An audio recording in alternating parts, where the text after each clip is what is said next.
at this point, all of the tint colors have been laid in on the color wheel. So now it's time to do the shade portion. And this gets a little trickier because when you're doing the shade portion, the shade for a given color has to start with the color being this darkness.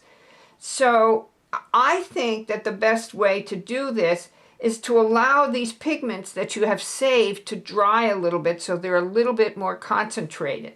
And the type of shade that we are creating here is a shade for a color that uses the complement of that color. And the complement for a color is opposite each other on the color wheel. So in the case of violet, we have yellow. In the case of blue violet, we have yellow orange. In the case of blue, we have orange. In the case of blue green, we have red orange. In the case of green, we have red. In the case of yellow green, we have red violet. In the case of yellow, we now have purple. So when we're mixing these, we can actually work the complements together, and I'll show you how to do that. Now we have our three violets here. This is the violet, this is the red violet, this is the blue violet. We have our three greens, our green, our blue green, our yellow green. So all of these colors can be now used in order to create the shadows on this color wheel. Let's take, for instance, the yellow green.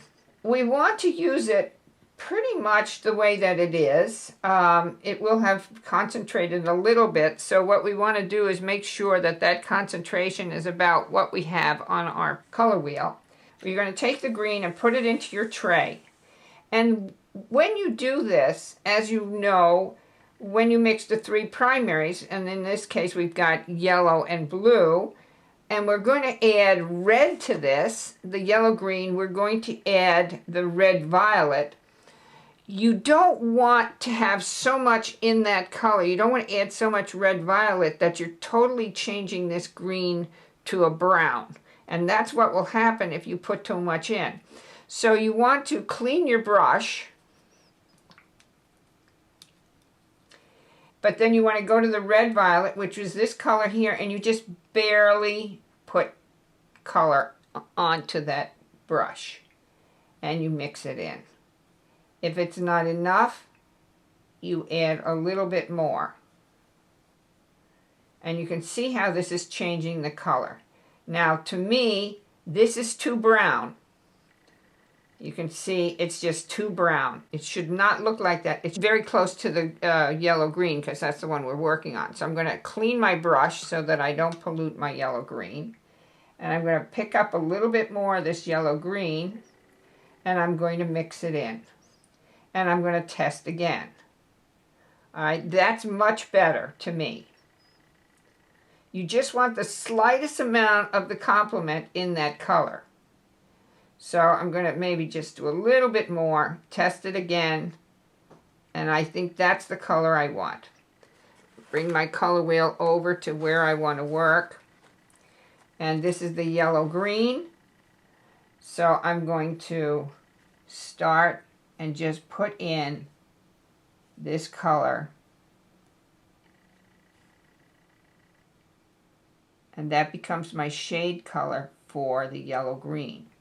Now this might be a little light, so you may have to do 2 layers or even 3 layers.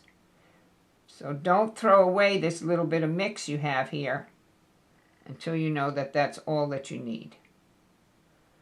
So again, I'm picking up the puddle. I know I keep saying that, but it's so important. So now we'll do the opposite. So what we can do here, which is really kind of interesting, I can take this yellow-green, and now what I can do is I can do the red-violet.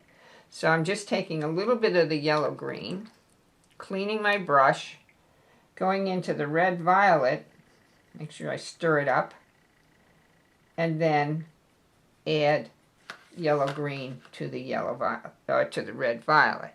So let's see what that looks pretty good. So I'm going to take that color, which has just the slightest bit of yellow-green in it, maybe a little bit more. and that's going to be my color. I'm going to go back to the red a little more because I think that's getting too brown. Okay, so this is going to be my red violet. So now I am going to paint in, and you'll see that there's just the slightest bit of difference in the color. It's just what you're doing is you're neutralizing that color a little bit so that it can be used as a shadow color.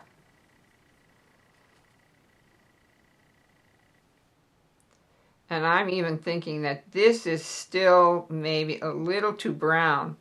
So I think what I'm going to do, once this dries, I'm going to take some more of the red violet, and I'm just going to paint a thin layer of red violet over the top of this, which will alter this closer to the original pigment. So in this case, I'm glad this happened so that you can see that we can repair this at some point and make it less brown looking. You don't want these to look like brown. You want them to look like just a slight change in the color that you're working with. So I'm going to leave this alone right now, and I will go to a primary. So let's take our Scarlet Lake, for instance, and I'm going to mix up a little spot of Scarlet Lake, and the opposite of Scarlet Lake is green. You need to use the green that we mixed. So I'm going to go to the green, and I'm just going to take the slightest bit of green and mix it into that red. And you can see that it's just slightly darker than the red Scarlet Lake. And I'm going to paint that section in.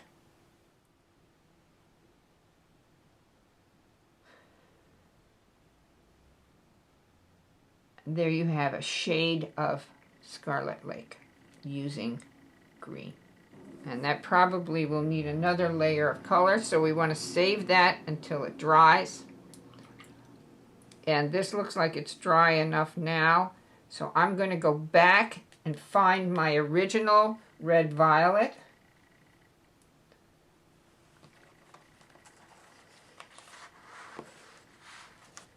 And I'm going to lay a little bit of red violet over the top, and you can see now that that is the correct shade color for red violet. It's not so brown, it's a little bit more violet looking, which is exactly what you want it to do. And that's how you can correct. So back to our red, we've got our Scarlet Lake. You can see me turning this block around so that it makes it a lot easier to paint these little shapes in. I'm going to put another layer of Scarlet Lake and a little bit of green, the mixture that I made, and then that becomes my shade for Scarlet Lake.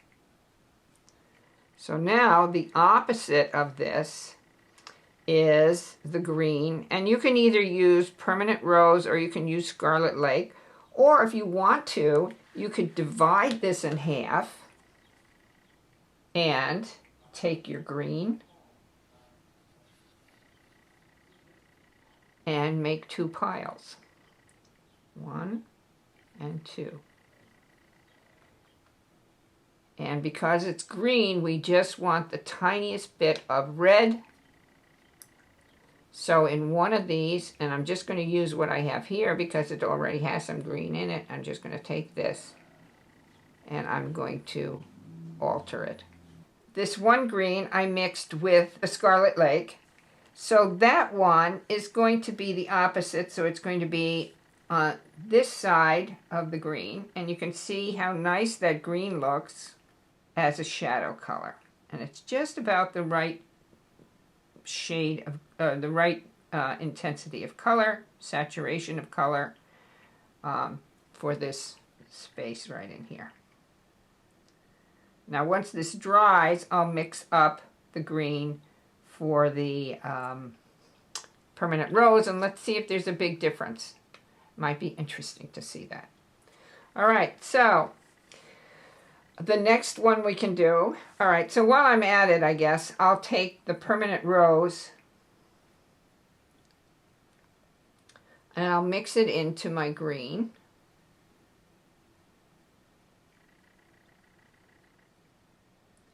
And see what that looks like.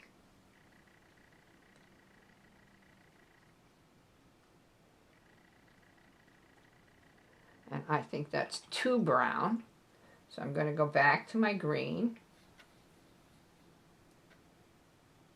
and add a little bit more green to the mix. And that should be pretty good. Okay. So this is the way you go about making these shadow colors. The important thing is that the shadow color does not look brown in any of these cases, and that you just need the littlest bit of the complement in order to create the shade for the color. And that's about it. So just to repeat, you want to save all these mixes that you created for the color wheel itself, for the main body of the color wheel.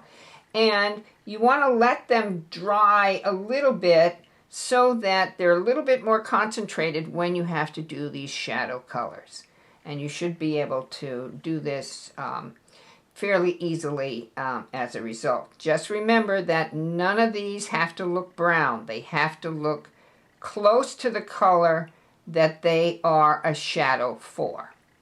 And that's the trick. This entire color wheel has been finished.